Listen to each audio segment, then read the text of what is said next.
اعوذ باللہ من الشیطان الرجیم بسم اللہ الرحمن الرحیم۔ سورہ حدید کی چند آیتیں پڑھ رہا ہوں۔ آیت نمبر 16، آیت نمبر 17، آیت نمبر 18۔ أَلَمْ يَأْنِ لِلَّذِينَ آمَنُوا أَن تَخْشَعَ قُلُوبُهُمْ لِذِكْرِ اللَّهِ وَمَا نَزَلَ مِنَ الْحَقِّ۔ کیا اب تک ایمان والوں کے لیے وقت نہیں آیا کہ ان کے دل ذکر الہی سے اور جو حق اتر چکا ہے اس سے نرم ہو جائیں۔ وَلَا يَكُونُوا كَالَّذِينَ أُوتُوا الْكِتَابَ مِن قَبْلُ فَطَالَ عَلَيْهِمُ الْأَمَدُ فَقَسَتْ قُلُوبُهُمْ، اور ان کی طرح نہ ہو جائیں جنہیں ان سے پہلے کتاب دی گئی تھی، پھر جب ان پر ایک زمانہ دراز گزر گیا تو ان کے دل سخت ہو گئے۔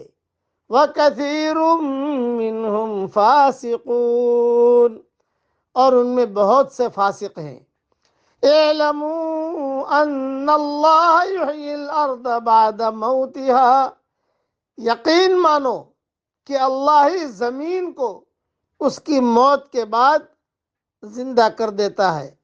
قد بینا لکم الآیات لعلکم تعقلون، ہم نے تو تمہارے لیے اپنی آیتیں بیان کر دی تاکہ تم سمجھو۔ ان المصدقین والمصدقات وَأَقْرَضُوا اللَّهَ قَرْضًا حَسَنًا يُضَاعَفُ لَهُمْ وَلَهُمْ أَجْرٌ کریم، بے شک صدقہ دینے والے مرد اور صدقہ دینے والی عورتیں اور جو اللہ کو خلوص کے ساتھ قرض دے رہے ہیں ان کے لیے یہ بڑھایا جائے گا اور ان کے لیے پسندیدہ اجر اور ثواب ہے۔ تشریح سن لیجیے۔ چنانچہ انہوں نے اللہ کی کتاب میں تحریف اور تبدیلی کر دی، اس کے عوض دنیا کا ثمن قلیل حاصل کرنے کو انہوں نے شعار بنا لیا، اس کے احکامات کو پس پش ڈال دیا، اللہ کے دین میں لوگوں کی تقلید اختیار کر لی اور ان کو اپنا رب بنا لیا۔ مسلمانوں کو متنبہ کیا جا رہا ہے کہ تم یہ کام مت کرو ورنہ تمہارے دل بھی سخت ہو جائیں گے اور پھر یہی کام جو ان پر لعنت الہی کا سبب بنے تمہیں اچھے لگیں گے۔ دوسرا کہ یعنی ان کے دل فاسد اور اعمال باطل ہیں۔ دوسری جگہ پر فرمایا اللہ تعالیٰ نے فَبِمَا نَقْضِهِم مِّيثَاقَهُمْ لَعَنَّاهُمْ وَجَعَلْنَا قُلُوبَهُمْ قَاسِيَةً يُحَرِّفُونَ الْكَلِمَ عَن مَّوَاضِعِهِ وَنَسُوا حَظًّا مِّمَّا ذُكِّرُوا بِهِ۔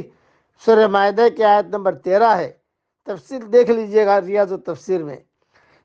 صدقے کے بارے میں کہا یعنی ایک کے بدلے میں کم از کم 10 گنا اور اس سے زیادہ 700 گنا تک، بلکہ اس سے بھی زیادہ تک یہ زیادتی اخلاص نیت، حاجت اور ضرورت اور مکان اور زمان کی بنیاد پر ہو سکتی ہے، جیسے پہلے گزرا کہ جن لوگوں نے فتح مکہ سے قبل خرچ کیا وہ اجر و ثواب میں ان سے زیادہ ہوں گے جنہوں نے اس کے بعد خرچ کیا۔ اللہ تعالی ہم سب کو عمل کرنے کی توفیق عطا فرمائے، صدقہ بھی دینے کی توفیق عطا فرمائے اور اللہ تعالی شمائل ہمیں عطا فرمائے اور رذائل سے اللہ تعالی ہم سب کی پوری حفاظت فرمائے۔ اب پڑھ لیجئے میرے ساتھ، الحمدللہ علی سابغ